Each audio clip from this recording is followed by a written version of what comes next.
It is Thursday, June 15th, 2023, and you're listening to the MMA Eco Live podcast. I'm your host, Chris Presnell, the owner of MMA Ecosystem. I report on Asian MMA news, and today we've got a lot to discuss. First of all, apologies if you hopped on the podcast at the normal time an hour ago and were met with a waiting screen. Tried to upgrade my streaming software and kind of paid for it dearly there. So I'll get things figured out with that, but hopefully at least the streaming quality is better than usual. I also finally figured out sharing, so some upgrades still coming this week, trying to improve things week by week for all of you. But yeah, apologies for that. And man, I got to tell you though, kind of worked out in my favor because just as I was about to go live, Dana White comes on YouTube and social media and announces all these crazy fights and also confirms my reporting of UFC Singapore and the road to UFC semifinals. So happy to hear that from him. I'll break down that in a moment and also eventually get to your questions. But before that, I will go through the rundown of Asian MMA this weekend. A little bit lighter of a weekend, so give us a little bit more time to get into the UFC Singapore stuff as well as your questions. I'll have to wrap things up at an hour sharp, 6 o'clock my time, but let's go ahead and get into it, shall we? First of all, let's get into the main breaking news. Of course, that is that UFC will be going back to Singapore on August 26th to the Singapore Indoor Stadium for a UFC fight night headlined by Max Holloway against Chan Sung Jung, aka the Korean Zombie. And of course, the day after will be road to UFC semifinals on August 27th. The news of UFC going back to Singapore as well as road to UFC semifinals was reported by yours truly about 3 weeks ago. Always good to see Dana White confirming news that I reported. I was starting to get a little bit nervous there. I'd heard that it was a done deal and then just like crickets from the UFC. So glad they finally did announce it.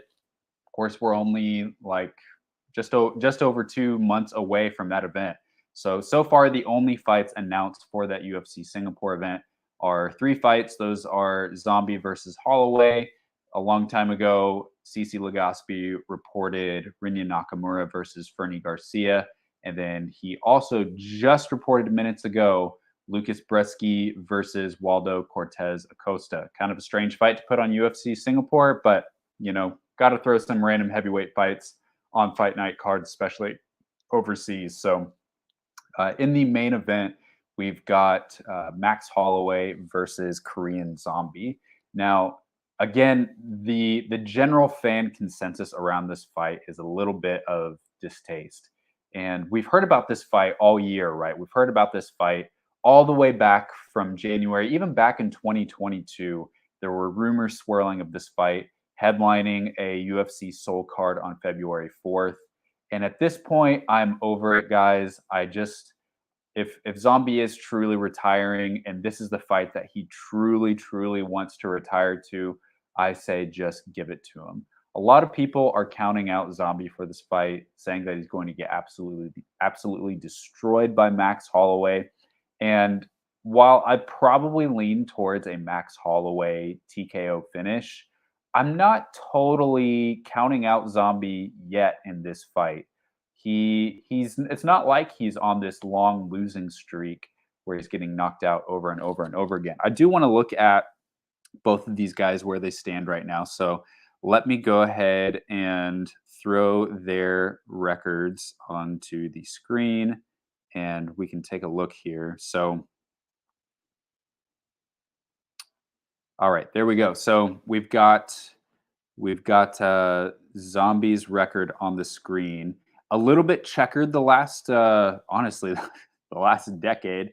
No more than 2 straight wins in a row. But you can see, like, he's not necessarily on like this this epic long losing streak where he needs to retire immediately, like a lot of other UFC legends that we see, like Frankie Edgar.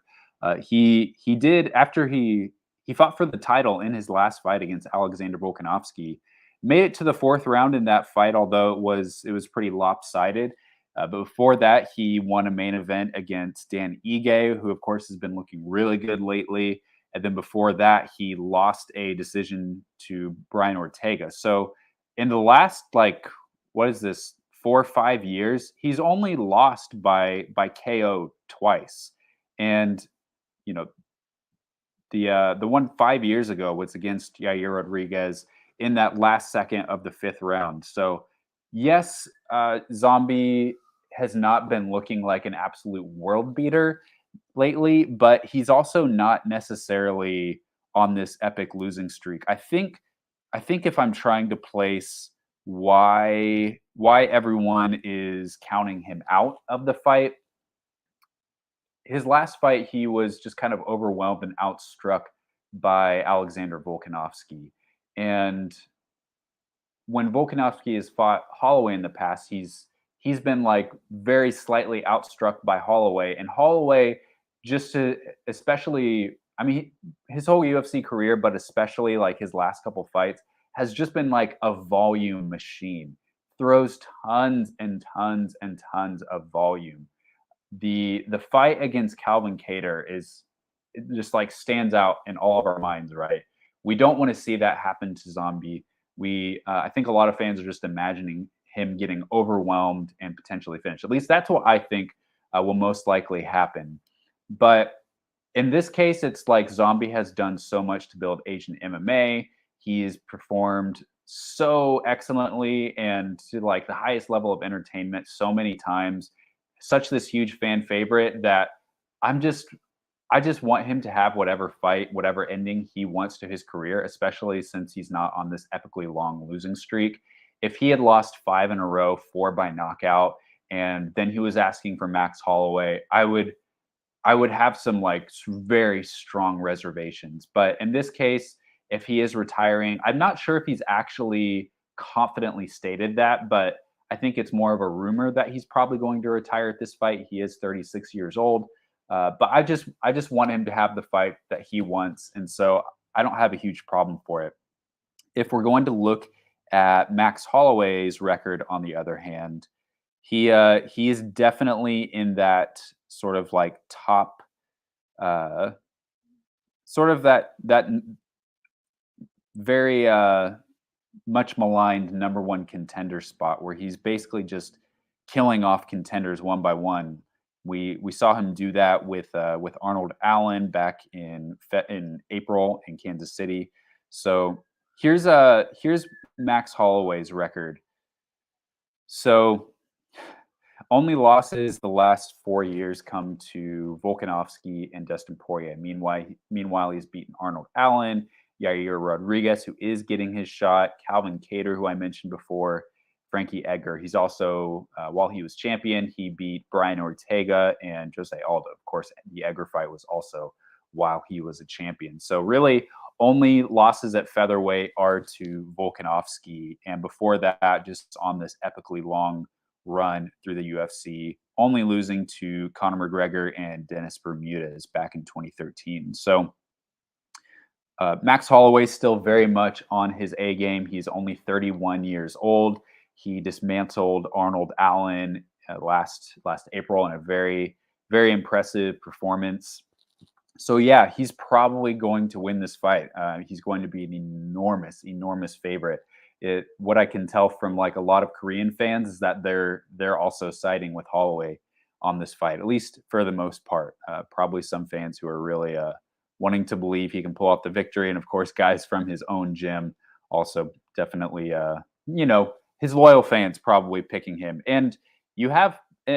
I'm not saying that you should count out the Korean Zombie. I mean, he is the Zombie for crying out loud. Crying out loud. He is he's well known for taking punishment, surviving, and just entering into these epic wars and staging comebacks. So definitely not like totally removing him from this fight. And it would be like this amazing Hollywood ending if he were able to win. I mean, he has been, in a sense, at least mentally, if not physically, preparing for Holloway for a very long time. So, especially a fight that's really motivating him to get out of his chair and like actively campaign for this fight over and over and over again, says something about how much he wants to win. So, uh, I would not rule out a zombie upset.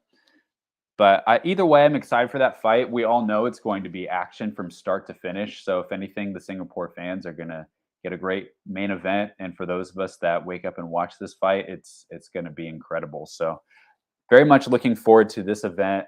Looking forward to what other fights will be announced for this fight night.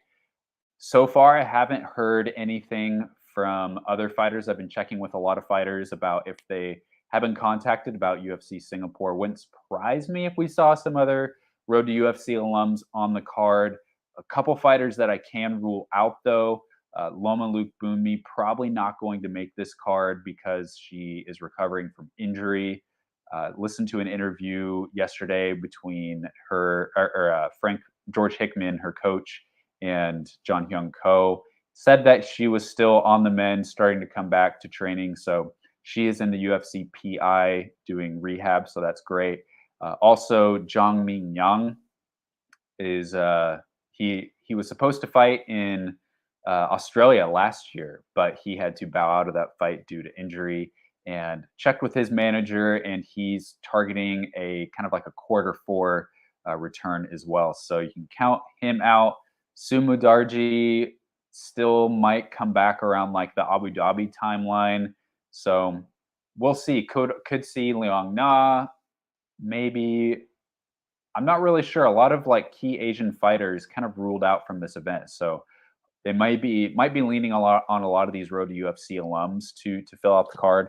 But yeah, looking forward to it. Also, of course, we've got Road to UFC, the semifinals. Those will take place August 27th. Of course, I reported that as well, that those will be taking place that weekend. And as far as I know, all those fights are still intact, still is going forward as scheduled. So that's great. Yeah, and then of course Dana White also announced Cyril Gane versus Sergey Spivak for the UFC Paris main event, and Umar Nurmagomedov versus Corey Sandhagen for the UFC Nashville event on August 5th. So those big announcements. Let's move on to a couple other some newsworthy things that happened this week. So I reported that Stamp Fairtex will be fighting Hamso He for the One Championship interim atomweight belt at One Fight Night 14 on September 2nd. Of course, September 1st. That's going to be September 2nd locally. That is most likely going to be in Bangkok's Lumpini Stadium. That's what the fighters were told. That could always change. One Championship has been like talking this big game about like, oh, we're going to go to Doha, Qatar. We're going to go to Korea. We're going to go to Shanghai at before the year's end. But like, they're still scheduled to go to Bangkok until September for every single event. So I'm just like wondering, at what point are you guys actually going to put action to your words and move a little bit outside of Asia? Like, are they going to be losing their footing with some other Asian countries? They were such this mainstay in Malaysia and Indonesia, and even made trips to Japan as well. Obviously, Myanmar is ruled out, but they went to India even at a point too. And if you want to stay relevant in these countries, you gotta get back there. You gotta sign top talent from these countries. When was the last like big Indonesian fighter that won championships signed? When was the last even big Thai fighter, big Malaysian fighter? Of course, there's not a lot to choose from for Malaysia right now, but Indian fighter, like, you guys, if you want to stay relevant, you're putting on all these events in Asian time zones. You got to go out, you got to sign fighters from those countries, and you got to host events in those countries as well. So we'll see. But back to the Stamp versus Hum fight news. Angela Lee, still no news if she's actually going to retire and give up that belt. But that belt, at least right now, is scheduled to be an interim belt. Those two, the only two fighters in that weight class that are kind of at the top of the division. Stamp looking incredible in her U.S. debut against Elise Anderson, and Hamsoe long overdue for her freaking title shot. She should have been given a title shot right away in one championship. I'm convinced of that. She should not have had to fight any other contenders before fighting Angela Lee. It's a shame that we may never get Angela Lee versus Hamsoe, because like she won the Ryzen belt, she won the Road FC belt. She has been the number one contender in my mind ever since she signed with one championship. But still, they've made her fight Denise Zamboanga twice, made her fight Itsuki Hirata. So it was all weird. I don't know why things happened like they did, but finally she's getting a shot at the belt. I imagine if Angela Lee does decide to retire before September, then they'll just upgrade the belt to the undisputed belt. So happy to see that fight finally booked. I've heard that is signed on both sides. So we've got that. And then some other wacky news. I was, planning to talk about Jalgas Jumagulov for this weekend's UFC event, but he has again lost his opponent, Felipe Bunes. Not sure why he had to bow out of the fight, whether it was an injury or if it was weight related, but he is out of the fight this weekend against Jalgas Jumagulov.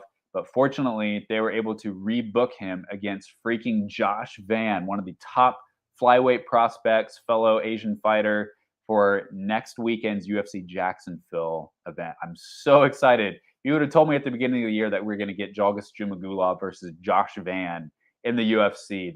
That's just like such this crazy, like out of the box fight. Just makes me so much more excited to watch UFC Jacksonville next weekend. That should be great. But as far as UFC this weekend, the only Asian fighter now that we have is Kang Kyung-ho out of Korea, fighting Christian Quinones from Mexico. Kind of an interesting fight. It seems like it's like Kang is. I don't know. It's just kind of a strange fight to me. Quinones just debuting in the UFC. Kang has been around for a while, fighting usually higher ranked competition. So, but I think it should be an interesting fight. Certainly action packed. Quinones has looked pretty good so far. Still kind of jury out on what he can do. But his last fight, he fought Khalid Taha at UFC Paris last year and looked pretty good. Was got tagged with a couple shots from Taha, but overall moved pretty well, threw a lot of feints, and was able to finish Taha, maybe with a little bit of an early stoppage, but finished him with, I believe, a right hook in the first round at UFC Paris and got his first UFC knockout. So he came to the UFC by beating Xiao Long in the Contender Series, which was a close fight as well, but we'll see. I think Kang will definitely try to get this fight to the ground. He's an excellent grappler and work for a submission. I think we'll probably see Kang get the tap in the first or second round, although Quinones definitely has heavy hands. So I think this will be a pretty action-packed fight, pretty different styles as well. So that's a fun fight. And then as far as Asian MMA news throughout the rest of the weekend, not a lot going on, you guys. We've got one fight night, one Friday Fights 21 going down tomorrow morning or tomorrow evening in Bangkok. Only two MMA fights on that are Adilet Nurmadov of Kyrgyzstan fighting Leonardo Casati, and Magomed Magomedov fighting Iris Keldi Duishev. Oof, that's a rough one. Out of Kyrgyzstan as well. So two Kyrgyz guys fighting. Casati, he's the guy that fought Martin Nguyen at an Amazon Prime show. He looked really good. Yeah, looking forward to see him compete again. He fought a great fight against Martin Nguyen. Barely lost that by decision. Then, of course, we've got Yoko Hagashi. She's fighting at PFL tomorrow night in Atlanta. She'll be fighting Olena Kolesnik. That should be an interesting fight. Kolesnik, kind of a dark horse Cinderella story a little bit. Interested to see how she can close out the PFL season. Been watching her since her Invicta days. But Yoko Hagashi trying to end the the losing streak of Asian fighters in the PFL. They have just gotten the roughest matchups time after time after time. Of course, that's the PFL. They throw them all into a pot.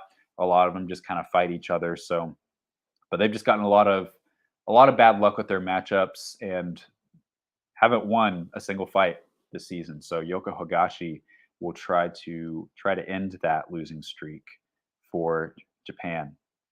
A couple other smaller events. We've also got Ring FC 2 is taking place on Saturday out of Korea. I'll post that card on my Instagram here shortly. I forgot tomorrow we've got a big event out of Nepal, not in terms of like star power, but just in terms of like Nepal is having an MMA event with a couple pro fights and a couple amateur fights. Not on Tapology yet, or else I'll pull up the card, but in the main event, you've got Rabindra Dant versus Jason Lidigo. Lidigo is out of India. The whole event kind of has a Nepal versus India theme. I believe they're streaming on their YouTube page, so I'll try to catch the event. Usually, I wouldn't cover an event that's mostly amateur fights, but just since it's kind of a monumental event for Nepal and featuring sort of like their top fighter, Rabindra Dant is 4-0. Young guy, looks pretty good. Excuse me. But yeah, looking forward to that. That's out of Kathmandu, Nepal. I believe that's on their YouTube channel. I will try to post more info on that on my socials later this evening.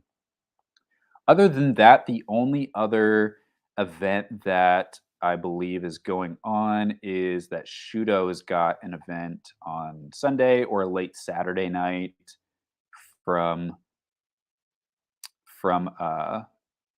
Japan. Let me throw that event up on the screen. Not a lot to write home about with this event, but I'll go ahead and throw it up there just so you can see it. So Shooto 2023 Volume 4 out of Osaka, Japan. So not, like I said, not a lot of fights that really pique my interest this time. A lot of fighters with losing records or close to even records. But a couple of these guys, Akitaka Uto, young guy, 3-0. Ryogo Arimoto, 3-0-1. Not really wins over much high quality competition, but yeah, you can see this card. A couple kickboxing fights on there, but see if anything interesting comes out of that. I will definitely post the results on my Instagram for that. So that is your schedule for the weekend in Asian MMA. Of course, the big news of the hour is the UFC Singapore event. Let's get to some of your questions.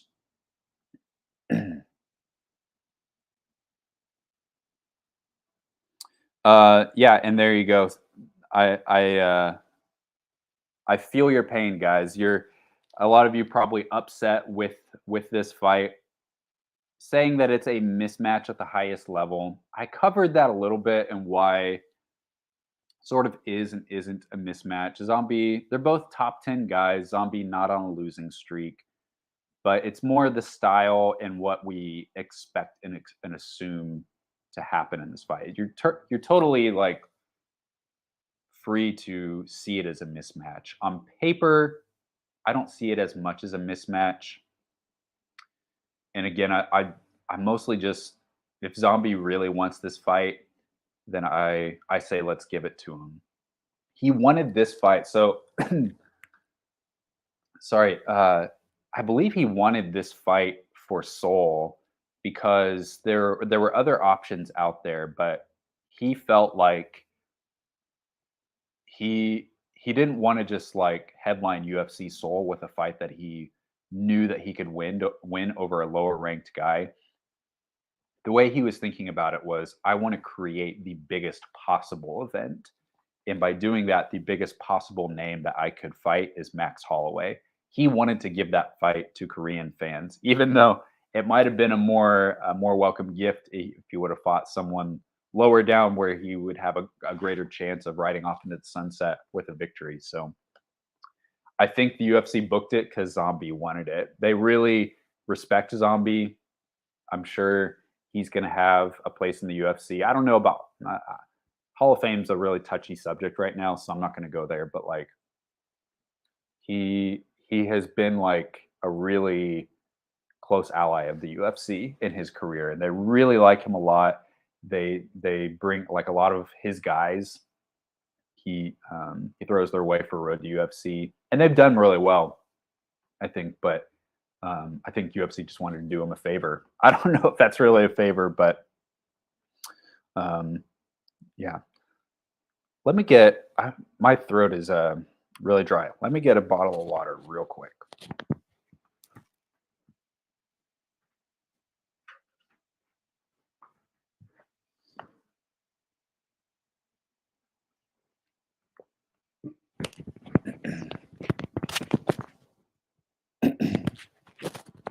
All right, that's better. Hey, this is a good question. Thanks, Joseph. Why is the UFC so obsessed with the Chinese market? Oh boy. Well, really showing your cards there, Joseph. The Chinese market, why are they so obsessed? Because there's money there. I think that's why. Every business wants to be big in China. NBA wanted to be big in China, and they got Yao Ming, and they made like a ton of money. Like NBA is so big in China, they make so much money there, guys. Every like sports league, every company wants an audience in China, and that's why they're going so hard there, because there's money there. There's the population there. Like a good event in terms of viewership is 50 million people, whereas meanwhile in like the US, Tough is getting 220,000 views on ESPN. So, you know, I'm uh I'm going to go ahead and pass on some of those other comments. I don't think that we should be viewing fighters in terms of their physical attraction. We definitely don't do that with male fighters. So, yeah. You cover a lot of Asian MMA. Would you ever plan to go on China or Thailand to cover some of the one events or road UFC events? Yes, absolutely. I have considered that over and over again. The thing is that y'all got to realize I work for myself right now. You see my big fancy office here in my apartment. Um, as as you can imagine, I don't know if this is news to any of you, but like I'm not like I don't have a huge budget for MMA ecosystem. We'll get there eventually, but I have to basically front the bill for literally everything. So for me to like fly to Asia, that's like that's several $1,000s to do that. And even if I'm going to cover road to UFC, the UFC is not going to pay me for that. Even if like I'm going to a one championship event, one's not going to pay me for that. So unless like MMA Junkie or MMA Fighting wants to hire me and cover Asian MMA for them and front the bill for that, hopefully by the end of the year. I'm working. This is like the forefront of my plans to be able to travel to some of these events and cover things live, do photo shoots with athletes, all sorts of content. That's absolutely in the pipeline. But I have a plan that I feel like is a pretty conservative plan to be able to fund these things as soon as possible without any like scams or crypto or anything like that. So yeah, I'm working on that. I have been getting more and more invites to come to these events, not just both been getting invites to cover Road to UFC, invites from the UFC PI in Shanghai, invites to go to Bali, different things like that. A lot of free tickets promised to me to cover things, which is awesome and great, making lots of great relationships. But so far, no one going out of their way to be like, here's 10 grand to go cover this event. So yeah. And then there's equipment upgrades, there's camera upgrades that I want to do, and microphone upgrades that I want to do. So it will happen.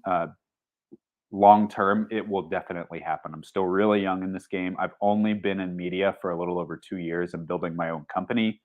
So you got to take that for what it's worth. Eventually, absolutely, I'll be getting over to Asia a couple times a year to cover big events. But my hope is to be able to go to Shanghai end of the year if Road to UFC finals and UFC Fight Night end up in Shanghai or wherever in China, Beijing. Don't know anything for sure on that. Uh, but yeah, that's the plan. Absolutely. How accurate are fight stats? If you outland your opponent 27-5, you should win that. Should you win that round? Some say if you outlanded your opponent in the stats, you should win. What if those 5 punches that the opponent landed, if one or two of them were knockdowns? What if 20 of those 27 punches were little like baby hammer fists in the clinch? Or it always requires context, and the judges are not looking at stats. The other thing is that stats are usually inaccurate when scored live. The statisticians and the UFC is upfront with this. The commentators are always upfront with this, that like they do the best that they can when they're counting live. I don't know how it works if they have a little keyboard that they're like pushing in keys for different kinds of strikes, but it's hard to catch all of those live. Sometimes you think a strike landed, but it actually didn't, or there's your view is blocked and you didn't see if they landed a small little punch. So the strikes are always a little bit off, and so I don't even think it would be a good idea for the judges to be given those numbers if they were inaccurate, especially if the numbers were close. So I think stats are really there just to give you like a broad picture of the story of a round, but you always have to have context with stats. So that's why I'm never the kind of guy to just post graphics of stats to say who should have won a round, but they more just they point to the story. They don't always dictate the story, but they point to the story of the fight. So I think that's how they're useful. They're also extremely useful in like reviewing footage post after the fight. What does Dong Huaxiang's striking look like? We know she's a good wrestler, but does she box into takedowns? She does. Her boxing is pretty good. She has a pretty like front foot heavy style.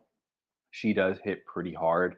So I think her boxing's pretty good. It's still coming along, but I am interested to see what it looks like. So yeah, it will be fighting on June 28th. Sort of. Now you want to talk about mismatches? This is a mismatch. She is fighting an opponent. I forget her name.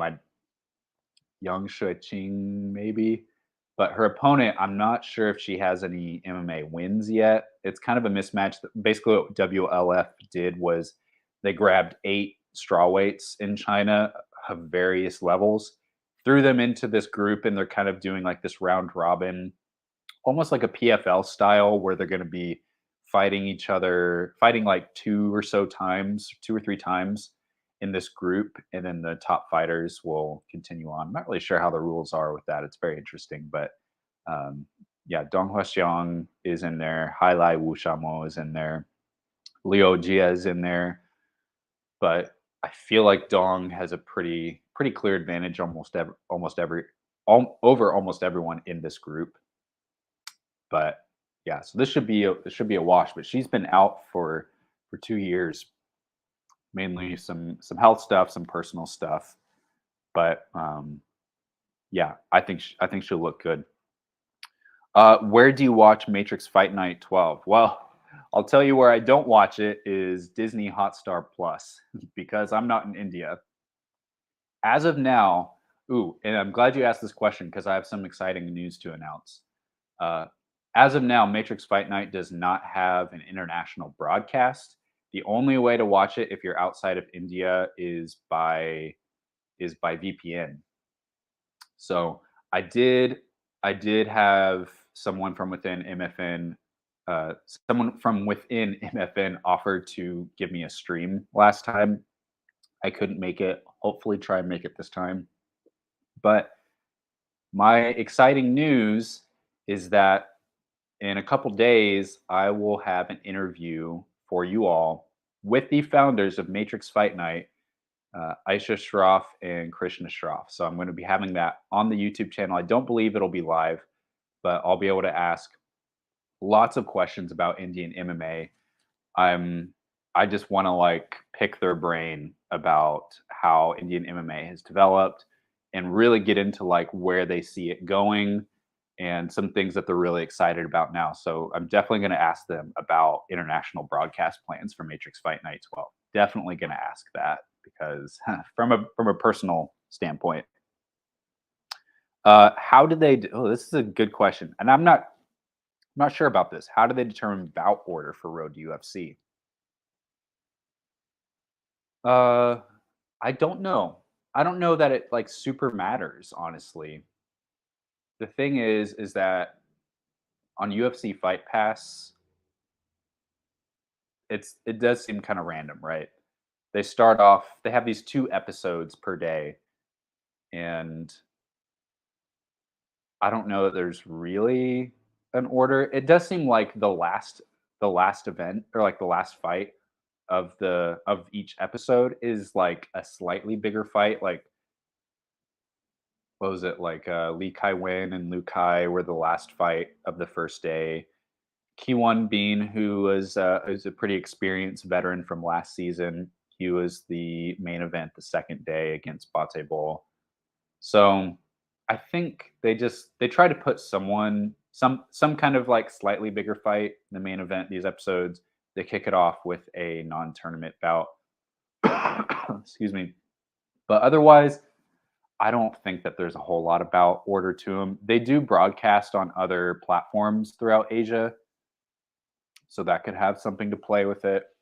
But it doesn't seem like it really follows any kind of logical structure to me.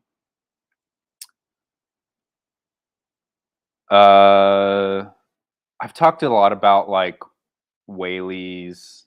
There's a You're asking about Whaley's her perception of like a unskilled brawler versus like a tactician, and I've covered that several times in previous episodes, and I just don't see I don't see like the value in seeing her as a brawler or as unskilled.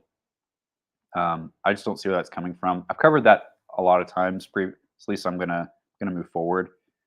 Um, okay, so asking about this opinion on Amanda Nunes, what would watching the fights have to do with anything? I don't know when it became a skill debate. Who you beat and what you accomplished is what matters, or should not technical ideas or strategy.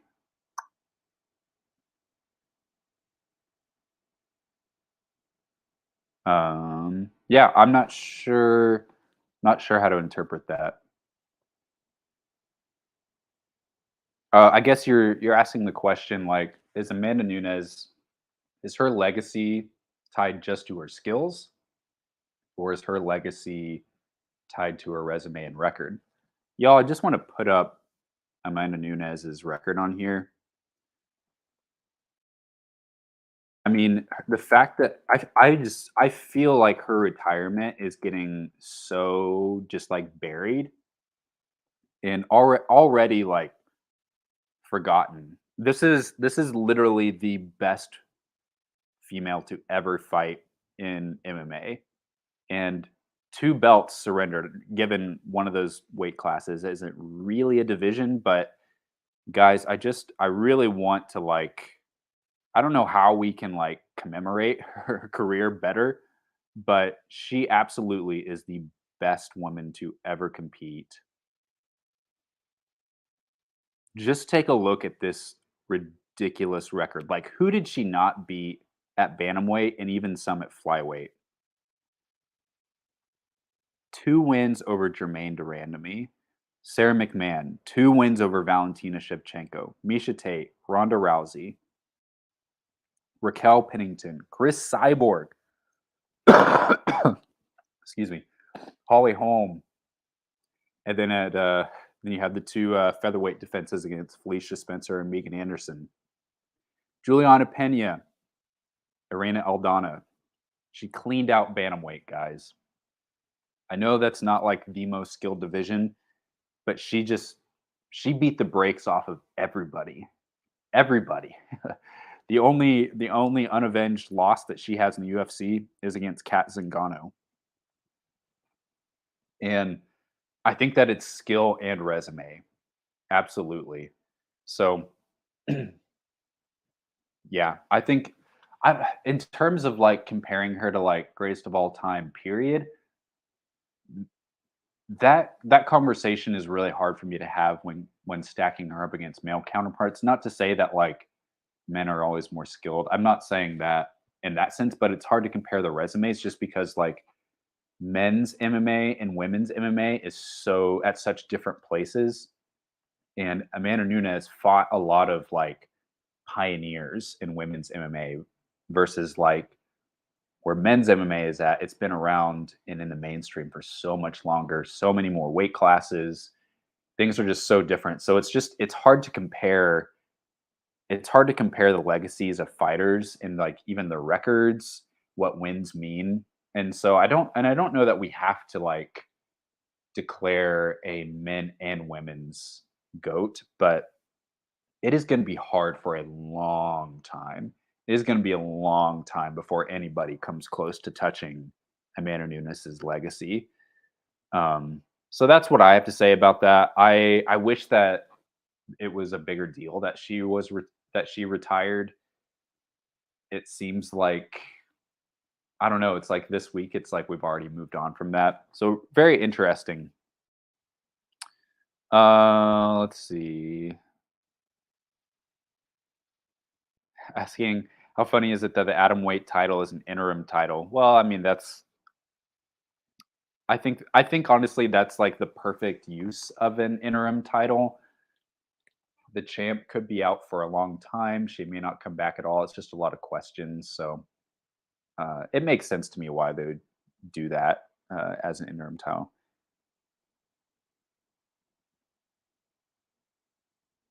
Asking about corruption in Korean MMA in a previous podcast. Can you elaborate? Uh, Not too much. There's been a lot of yeah. I think I just kind of said that there was a lot of politics behind Korean MMA and some a lot of a lot of fights where there were fighters that weren't paid was another thing. Both from some embezzlement and fighters not being paid. I can't really elaborate past that. Some things are things that just been told but don't have a lot of proof of.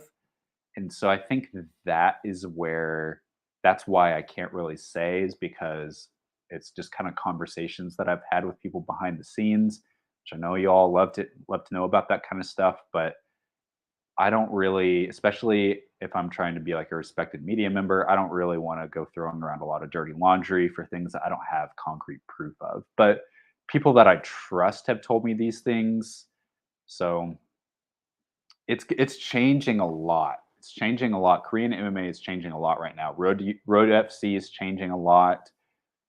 I'm like, I feel like some of these promotions like GFC, Double G, FC are haven't really like done much like this year. That's kind of interesting. And then got AFC is still like fairly regular. They had a show last week. They've got a show scheduled for July, but they're like dipping their toes into Vietnam. So that's really interesting. But yeah. What are your thoughts on Takashi Sato? Is he as good as Bisping says he is on the broadcast, or is he just hyperbole? Um, are you talking about Takashi Sato? I think you talking if you're talking about Takashi Sato, the Japanese fighter that just got cut from the UFC. I think he is a pretty good fighter, but I think he's just a little bit shop worn, a little bit past his prime. But I do think he's pretty good. Yeah. Um, okay, asking about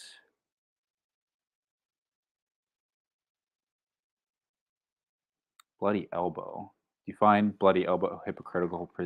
Presents a hypocritical show. They said that they are USADA testing, still USADA testing after Weili beat Joanna in Singapore, and then after she passes 25, they said USADA is inaccurate. I'm not really sure what you're referring to there. Will Anshul Jubli fight on August 26th? I would think that there's a good chance of that. I think he wants to. Last I checked, he had not heard anything about that, but I'll probably follow up with that here soon. I gotta think like I mean that event is just over 2 months away. I gotta think like tons of fight contracts have to be out there, right? So I'll follow up on that. But last I heard, he hadn't heard anything on that yet. Predictions for the MFN 12 main event. Yeah, let's pull that up real quick. Just got about 15 minutes left here on the podcast. Y'all know how much I love Matrix Fight Night. One of the most professional organizations you'll find. So, all right, let's share this one. As soon as I figured out screen sharing, I'm like doing it left and right. So, this is the current Matrix Fight Night 12 card, at least the top fights there. So you've got Hugo Paiva against Angad Bisht. I think Bisht is one of the best prospects right now in Indian MMA. I'm going to do a video here soon on best prospects in Asian MMA, but I lean towards Bisht in this fight. He is the MFN flyweight champion. I know that he was like would have been a top pick to be in Road to UFC this year, but he is with MFN right now. But yeah, he's on a 4-fight win streak and submitted his last 3 foes by rear naked choke. I think the impressive performance last time was against Muhammad Gamal, fighting an Egyptian fighter. I think that he's the real deal, guys, and I think that he's probably going to beat Hugo Paiva. Love that they're bringing in a Brazilian fighter, a young Brazilian guy. Let's look at his record. So he's fought for LFA twice, and looky there, lost by rear naked choke in the first round of his last fight. So before that, he's got a win over this guy. Oh, Edison Fajeda. I think he's the guy that fought on Contender Series, right? That's a pretty good win. Before that, fought for Thunder Fight against okay competition, but I think Bisht is probably going to win this. I think this is good matchmaking. Excuse me.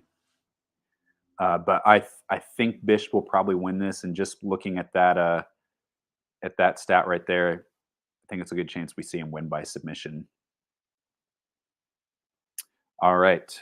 Do you like the show Morning Combat? I do. I really like Luke Thomas and Brian Campbell honest opinions about the sport. Yeah, I do like that show a lot. It's something different, and it's two really extremely talented figureheads in the MMA media. I've listened to Luke Thomas pretty regularly for a long time. One of the few guys that I like have regularly listened to for a long time. Uh, you'll rarely get more just like thoughtful takes on things and really good analytical insight. I know he comes off as a little bit intellectual to a lot of people, but I do really enjoy him, and I think Brian Campbell is extremely talented as well. The perfect offset to Luke Thomas's sort of more analytical side of things. Not that Brian Campbell can't be analytical as well, but like they mesh really well. Just a lot of really good energy in some really toxic ways. So yeah, it's entertaining, it's analytical, it's thoughtful. I think it's just a really well-rounded show, and yeah, I tune into it every week for sure. Um,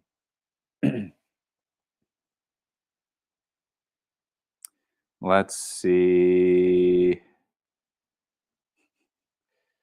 Oh boy.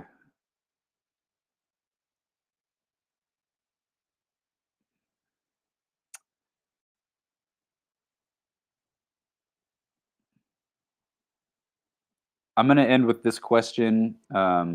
So to clarify, many MMA fans think that Nunes is the GOAT in general, but analysts like Jack Slack are saying that she's not good tactically or strategically if you watch her fight. All due respect to Mr. Slack, I don't think that's I don't agree with that.